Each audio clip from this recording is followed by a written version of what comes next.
2022-এর 24 মে তারিখে এই করাইকুম নদীর পাড়ে আসামের জলসিঞ্চন বিভাগের মন্ত্রী সম্মানীয় পীযূষ হাজরিকা ডাঙ্গরিয়ায় উপস্থিত হয়েছিল। আর উনি কথা দিছিল যে 2022-এর নভেম্বর ডিসেম্বরে এই জায়গায় পার্মানেন্ট কাম হবো। ওই সময় আমরা বরপেটা জেলার বরপেটা লোকসভার আন্ডারে আছিলাম। বরপেটা লোকসভার সাংসদ আব্দুল খালেক সাহেব উপস্থিত আছিল। জনিয়া বিধানসভার সমষ্টির বিধায়ক ডক্টর হাফিজ রফিকুল ইসলাম এই জায়গায় উপস্থিত আছিল। ওনাগোর সামনে কথা দেওয়া গেছিল। তারপরে আপনার 2 বছর হয়ে গেল। এটা হলো 24-এর জুলাই মাস। তো দেখেন প্রত্যেক বছর এই জায়গায় ভাঙ্গে এই অবস্থা হয়। বরপেটাতে আঙ্গো শর্টকাট রাস্তা রেগুলার আমরা যাই, এই সমস্যা কিন্তু আমাগো হয়। কিন্তু আমরা আবার ধুপড়ি লোকসভার আন্ডারে পড়লাম, এমপি চেঞ্জ হয়ে গেল, কিন্তু আঙ্গো সমস্যার সমাধান কইরা গেল না। আমরা খুব ভাগ্যবান আছিলাম যে একই সমষ্টিতে জনিয়া সমষ্টিতে এমপিও আসাল এমএলও আসাল। আমরা ভাবছিলাম যে আমাগো যে সমস্যা সব সমস্যার সমাধান হবো, তার জন্য আমরা খুব আশাবাদী আছিলাম। কিন্তু আঙ্গো সমস্যার সমাধান হইল না, আরও সমস্যা দিন দিন গেল বাইরে যাইতেছে এরকম মনে হয়। তো নতুন করে আমরা ধুপড়ি লোকসভার আন্ডারে পড়ছি, 10 লাখ ভোটে আমরা এমপি বানিয়ে দিছি, কিন্তু সমস্যাটা সমাধান হব বলে মনে হয় না।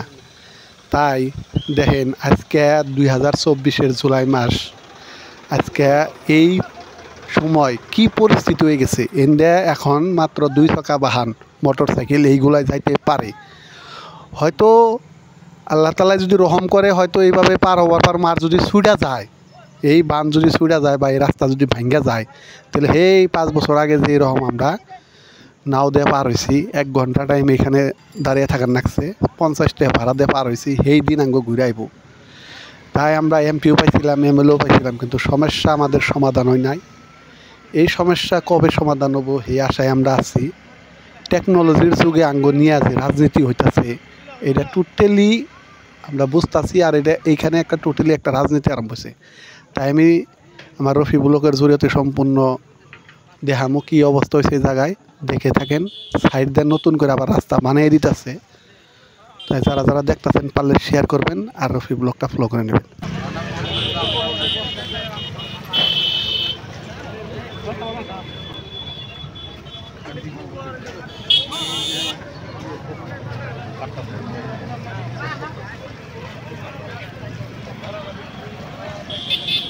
এই রাস্তা দিয়ে দিনে হাজার হাজার গাড়ি পার হয়, কারণ এই রাস্তা হইল গুয়াহাটি হাজুদুল হালইয়া আমিনগাঁও হইয়া অভয়পুরি শালমারা দিল্লি তুরি রাস্তা কানেক্ট, সারা ইন্ডিয়ায় এই রাস্তা কানেক্ট আছে। আর এই রাস্তার এই অবস্থা প্রত্যেক বছরই এরকম অবস্থা।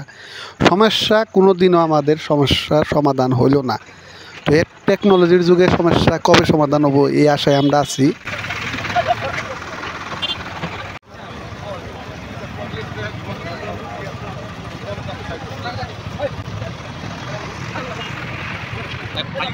আমাদের পাশেই গোয়ালপাড়া ঝুঁকির গোপা ব্রিজ, ব্রহ্মপুত্র নদীর উপরে 2 সাইড দিয়ে এমন তালে নদী বান্ধা হয়েছে যে কোনো ধরনের নদী ভাঙতে পারে না। নতুন করে সাইড দিয়ে ব্রিজ হইতেছে, তথাপিও ভাঙতে পারে না।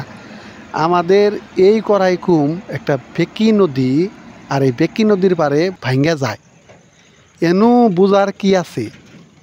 তাই এই টেকনোলজির যুগে যে এইরকম হইতাছে কি আর কমু, কোনো কোয়ার ভাষা নাই।